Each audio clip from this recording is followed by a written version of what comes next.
well, welcome everybody, and first of all, thanks for being here. Again, my name is Greg Paniwaz. If you see that name anywhere in the country, it's probably a relative of mine. I'm the Midwest, basically territory rep for Globus, Avalon, Cosmos, and I live in St. Louis. So, first of all, how many of you are familiar with our company? One? Two, the people that booked it? Okay, that's good. So actually that will play right into my first few slides. And first of all, I want to also thank Allison and the Mason City Chamber for the opportunity to operate and manage this trip. Very excited to do so, and we hope any of you that go on it will be a great experience for you. So before we get into the kind of the nuts and bolts of the trip, I just want to talk to you a little bit about our company. I think if you're considering a trip, you kind of want to know who your vendor is that's putting on the trip, at least a little background. We actually have at one point in time 15 slides that kind of go through this whole long, extended information about who we are, but I've kind of condensed that to about 4 slides. So we are known as a family of brands because we literally do own 4 different brands under our umbrella of Globus that are part of our travel portfolio.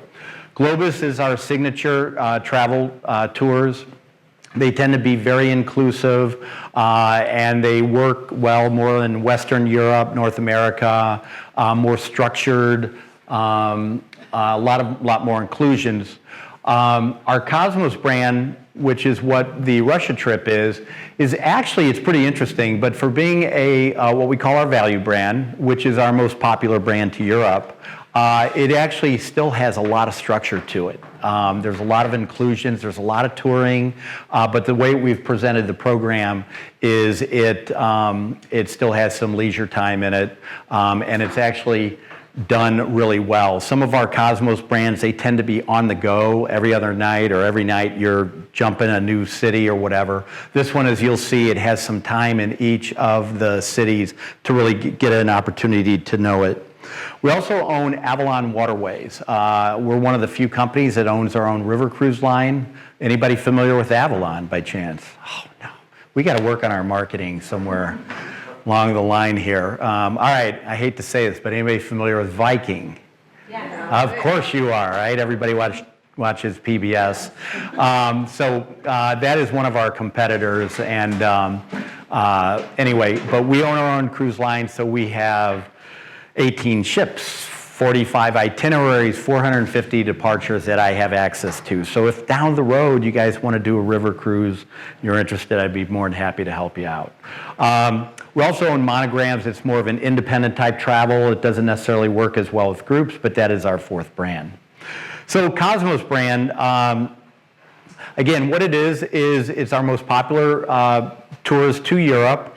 It's not Globus Light. It's not like we've taken our Globus brand and then just like tried to strip out a bunch of things and changed it. Cosmos actually has their own types of itineraries, and part of it is because of depending on where we're going, what the cities are we're visiting, all those kind of things come into play on how we develop what we call our Cosmos brand. But they are distinctive itineraries. It is our most popular brand. Hotels are mostly superior tourist and first class, although in this case, and again, by Russia standards, but we have pretty much all first class type hotels for you on this tour.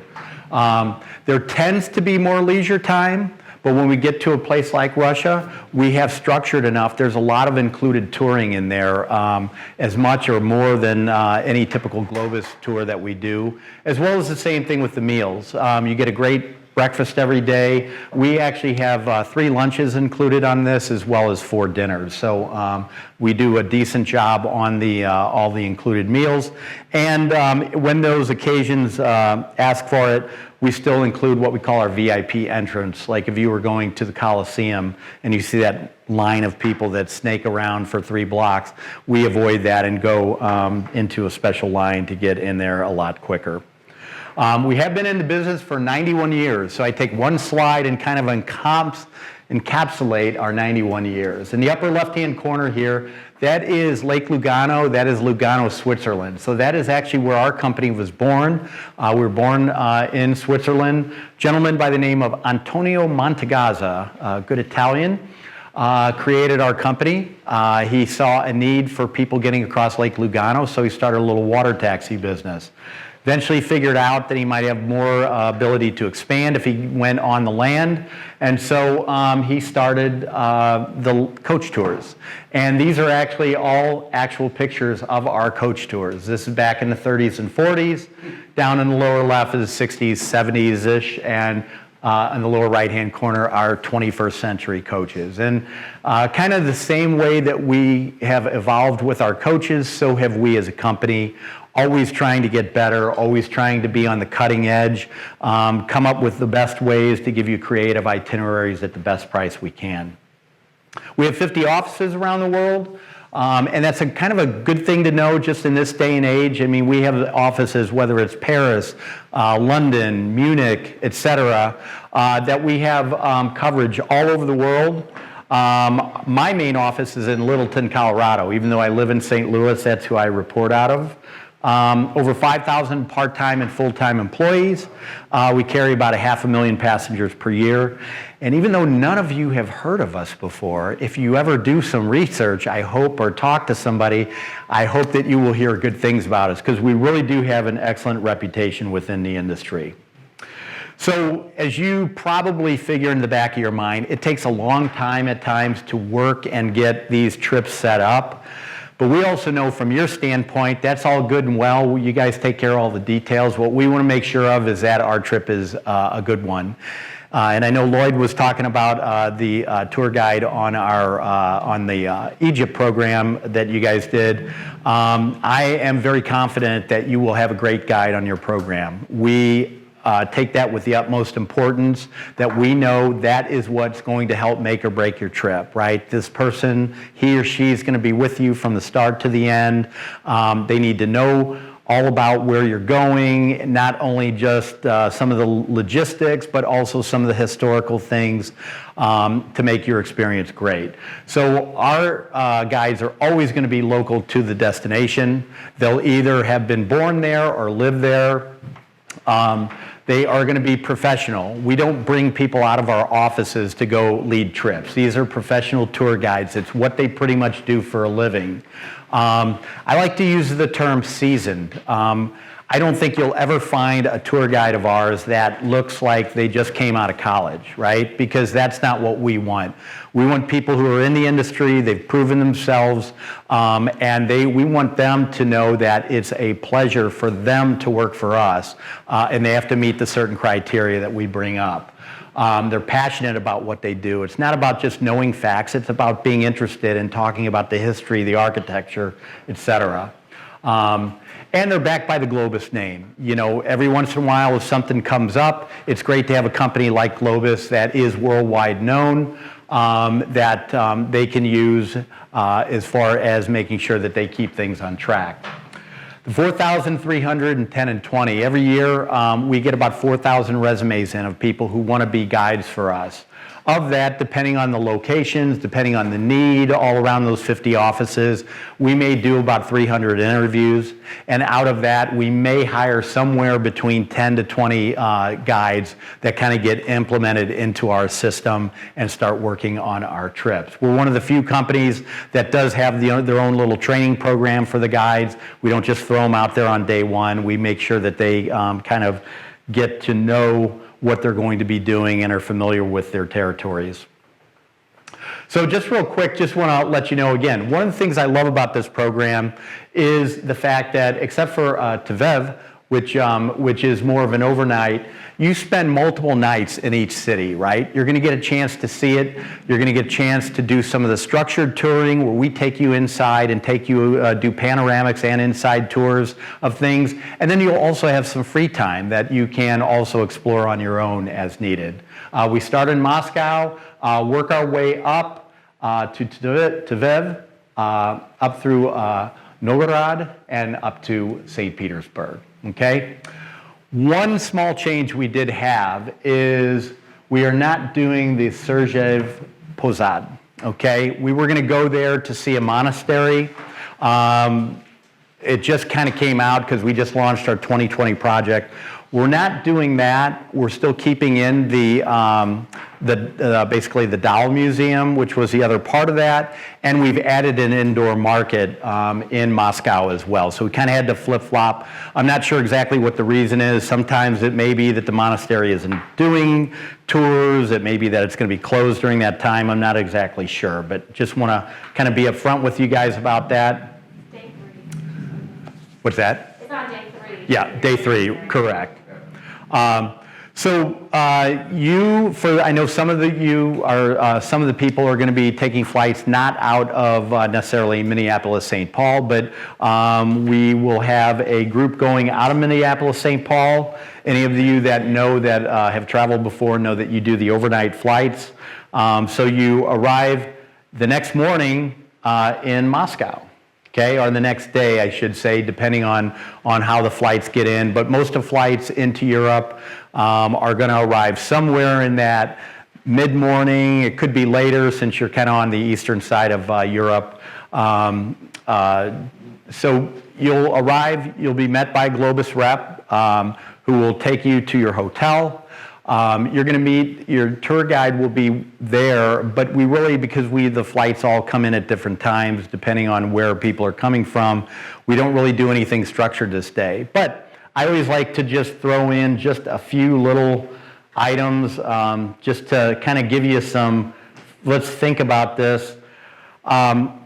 If you're interested, that's actually coming off the screen there. It's known as the Tretyakov Museum, or gallery, and some say that this is probably the best collection of Russian fine art in the world. Does this come down a little bit? I wonder. Oh, there we go. All right. So some say that this is possibly like the best collection of Russian fine art. Oops. Sorry. And they have masterpieces that basically range from like the 11th century to current times, and a lot of the most famous Russian artists. So if you're into those kind of things, that might be an option for you. If not, this is something, if anybody's ever been to Budapest, they have all these statues all over. So they have this guy in Russia, in Moscow, who is known as Zurab Tsereteli, and he's one of the Russian artists. Now, there's always a big story about some things like this, and apparently this guy was very well politically corrected. So he knows the mayors, he knows the this, the that, and so he seems to be getting all these commissions to do these art projects of these big, a lot of times they're these big statues. Some people in Russia think they're very garish, and so he's not always the most well-liked person out there. But for instance, he did a 94-meter work of, what is it? Peter the Great.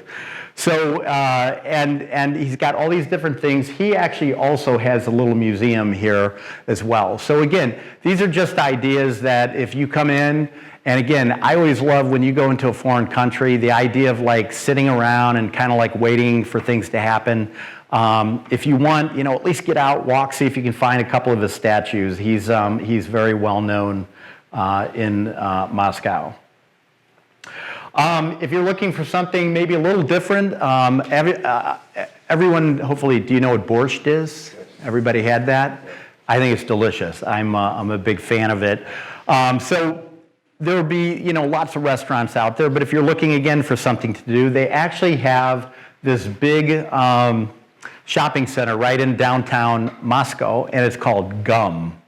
I have no idea why it's called GUM, but that is what it's called. But at the same time, inside there is this restaurant called Stolnaya 57, and apparently that's up there in the left-hand corner there. And it's this great little restaurant that's right there. Apparently, it's cafeteria style, but the locals consider it a great, non-expensive restaurant to go get traditional Russian food. So if you're interested in something like that, you can do a little shopping and see what the restaurant has to offer. So I just mentioned these, I don't talk about like breakfast or lunches necessarily, but just as a reminder, you'll have 4 dinners. We do 1 included dinner in each of the cities that you're going to be visiting, okay? So we kind of do it, you do a group dinner.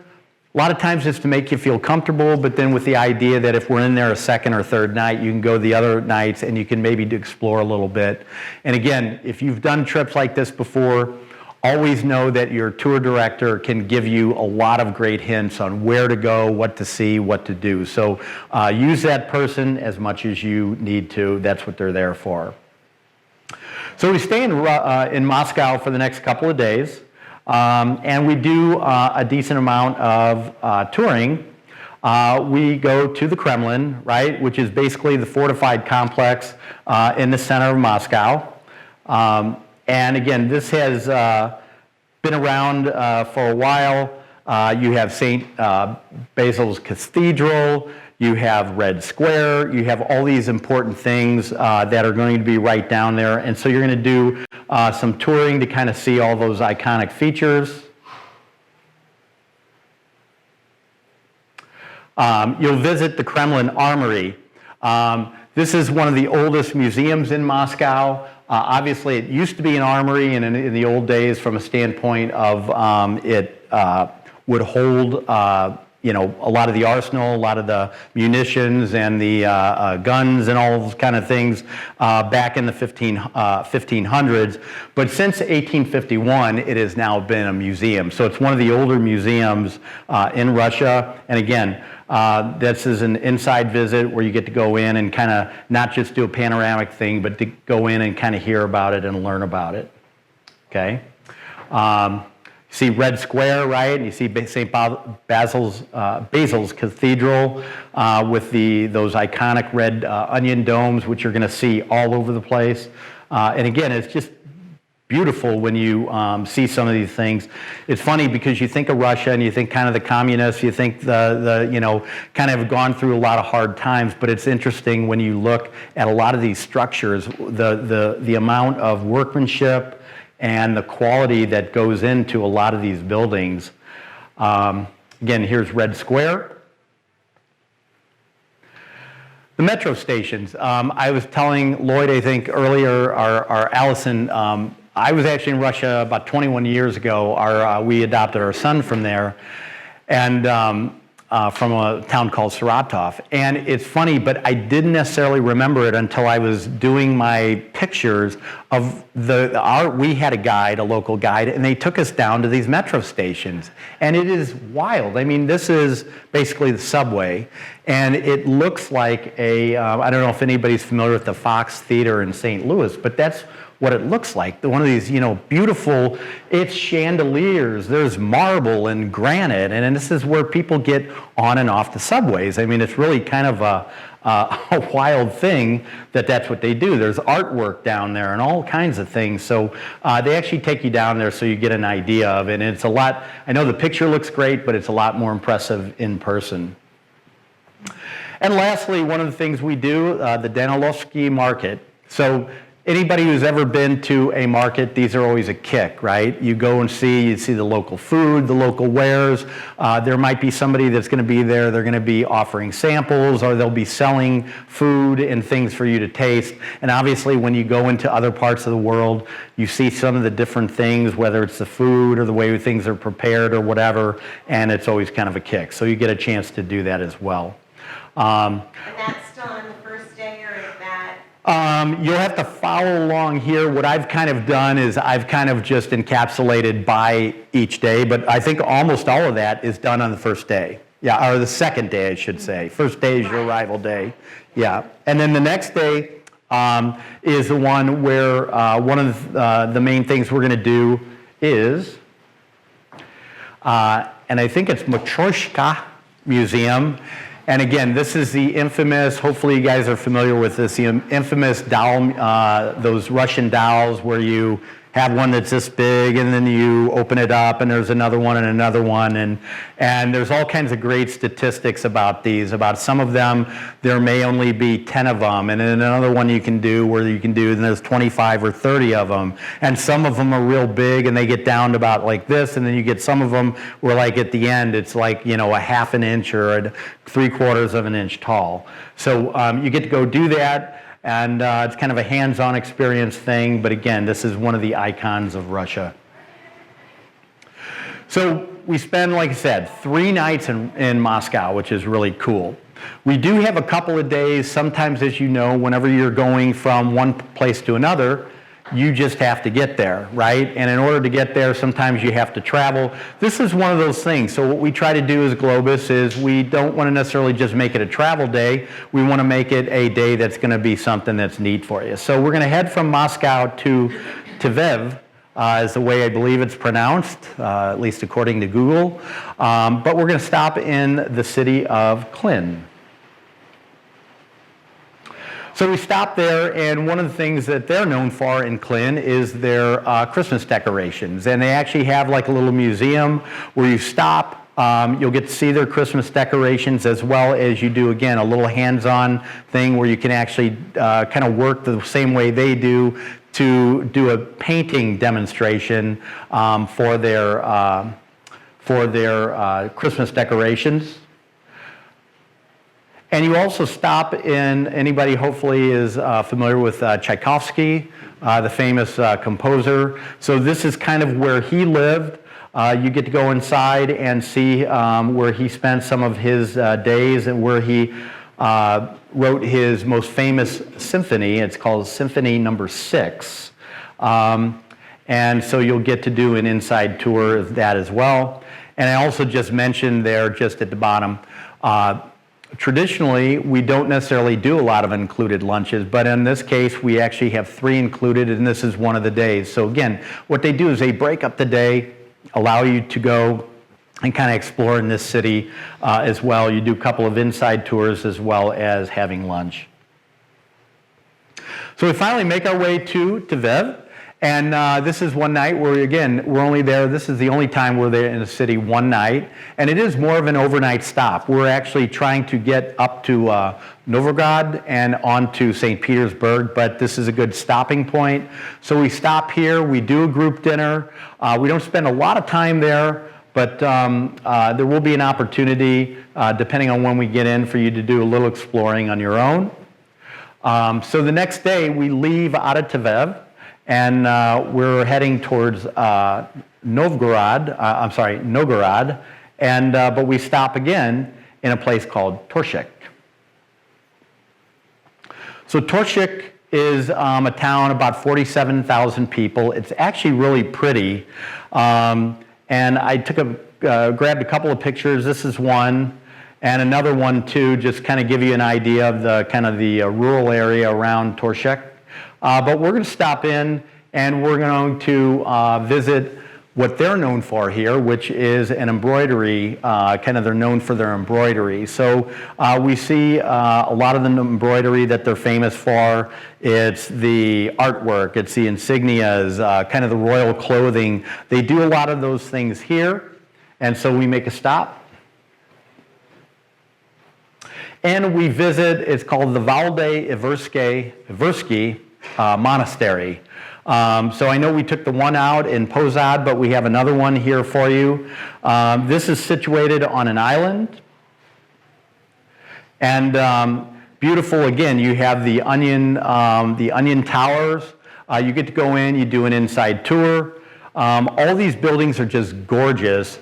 But not only are they gorgeous outside, but as if you've ever done any type of touring in Europe and South America, they also specialize on the inside. This one is famous for some of their alfrescos. And so, again, we kind of break up the day. We stop here and do a couple of things. And again, we'll do a nice group lunch for you here as well. We make our way to Novgorod. And this is a little bit bigger. It's about 250,000 people. Has a history back to about 1,000 years. And I'm sorry, when we get in, we actually do our group dinner this evening, even though we stay here for 2 nights. So the next day we do some touring, okay? And we visit their idea of a Kremlin, and again, the Kremlin kind of being the city center. So we're going to spend a lot of time kind of down in this area. And we hit St. Sophia Cathedral, which also has these ancient frescoes and also is known for its 12th century, they call it the Magdeburg Gate, as well as, again, they have the onion domes. Just an idea of what the inside of it looks like. And just briefly, even though the tour guides will go into much more detail, these are actually the Magdeburg Gates. So these go back to the 12th century, and this was actually a war trophy. The Russians got these from the Swedes in one of the wars back in the 12th century. So, but the gates were actually made in Germany. It's got kind of an interesting history. So they were made in Germany. They were taken from the Swedes, and they brought them over, but the Russians, having, I guess, a lot of pride that they kind of wanted this to be their thing. So apparently they had a Russian master reconstructed the gate. This is not the original gate. This goes back now to the 1500s. So they had him do it so they could claim it to be Russian. And one of the interesting things about it, you can kind of see, it's not real clear, but within these gates are 48 biblical and evangelical scenes. So they got a religious aspect to it too.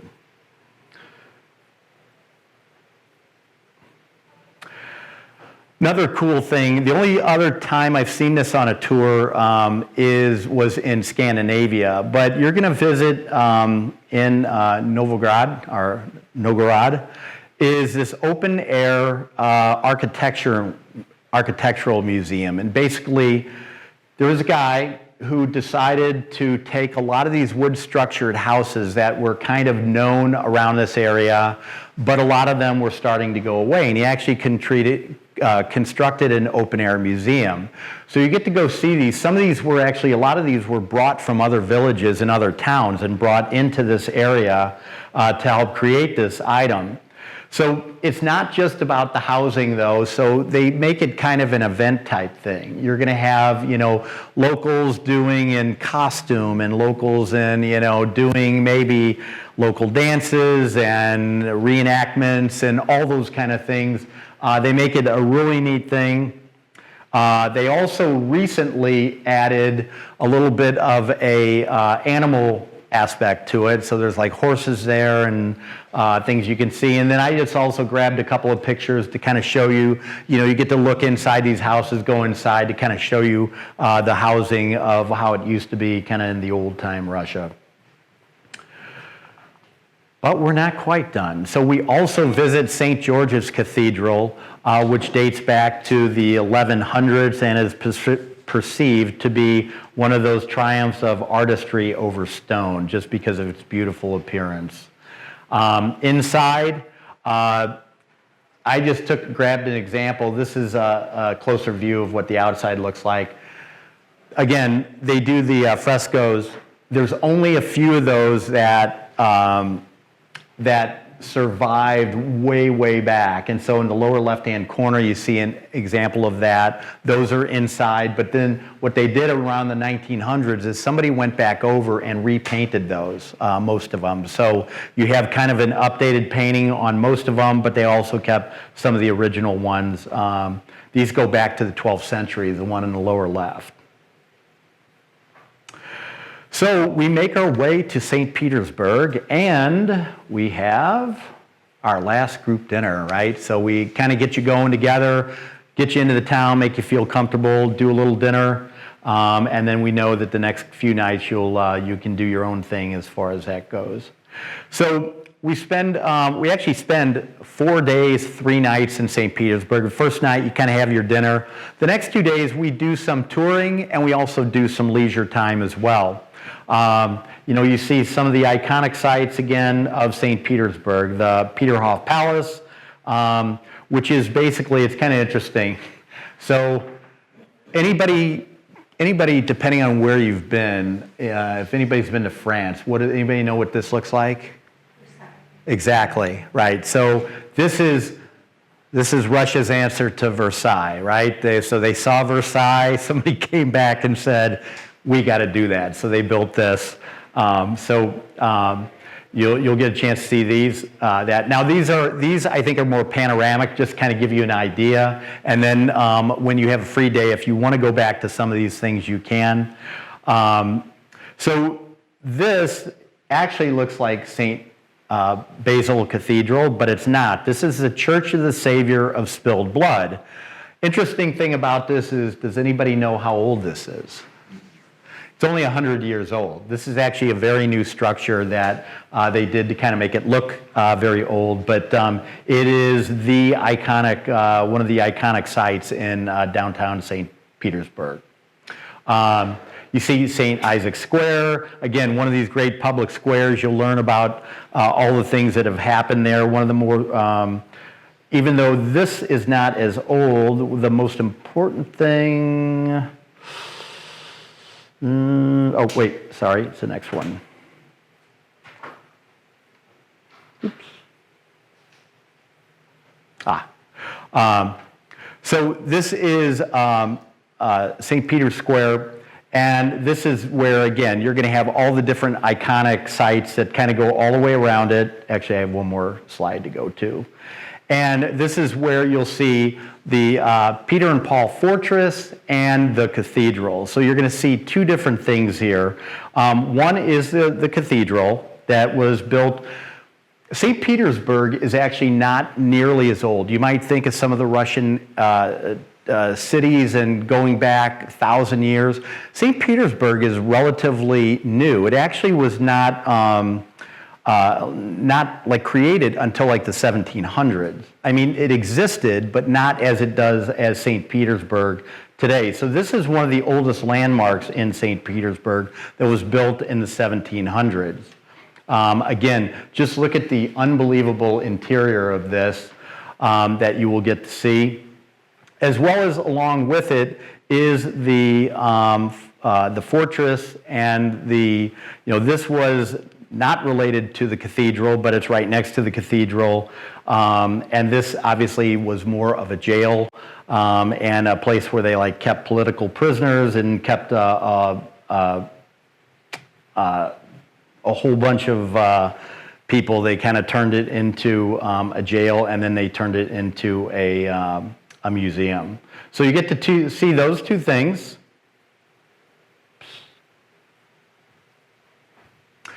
And then our last day in St. Petersburg, and kind of the same thing in Moscow, where you will have, that's where you're going to have the most time for free time, and some in Novgorod.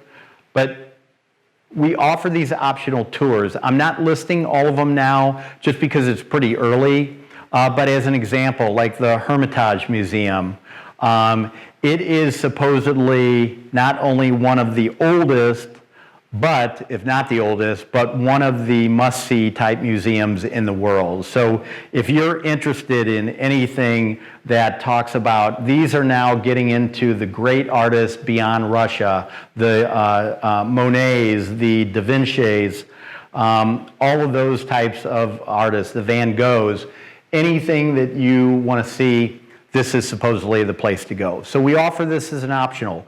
You may want to spend the entire day in St. Petersburg doing your own thing, getting some ideas from the tour guide and going out. But if you do want some structure, we offer things like the Hermitage. I know they do a canal tour.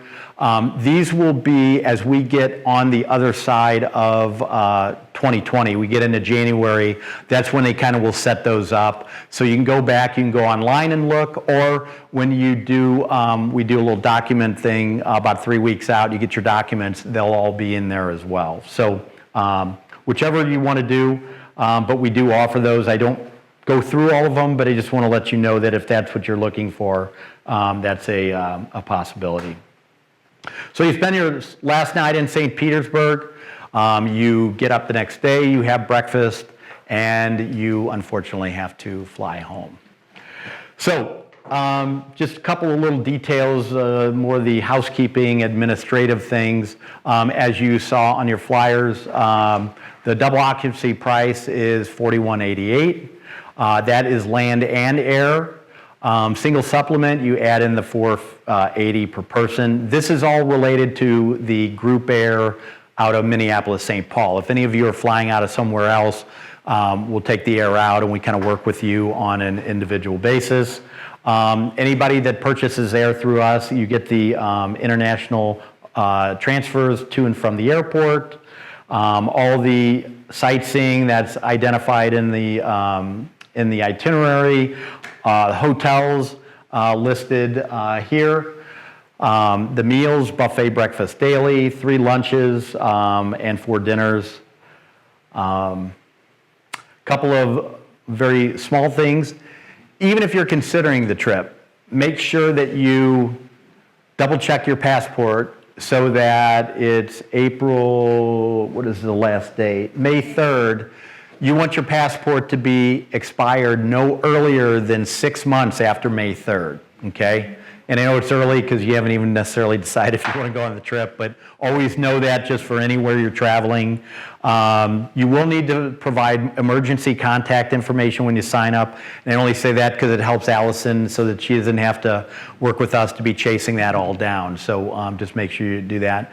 The weather is kind of looked in Moscow. You know, it's funny, I looked at this past year, and in April, at one point in time, in the middle of April, it got up to the mid-70s, but I will just tell you, prepare for high 50s, low 60s as an absolute high, and probably high 30s, low 40s, because you are in spring, but you can get a little bit of a warmer weather, but always better to be prepared.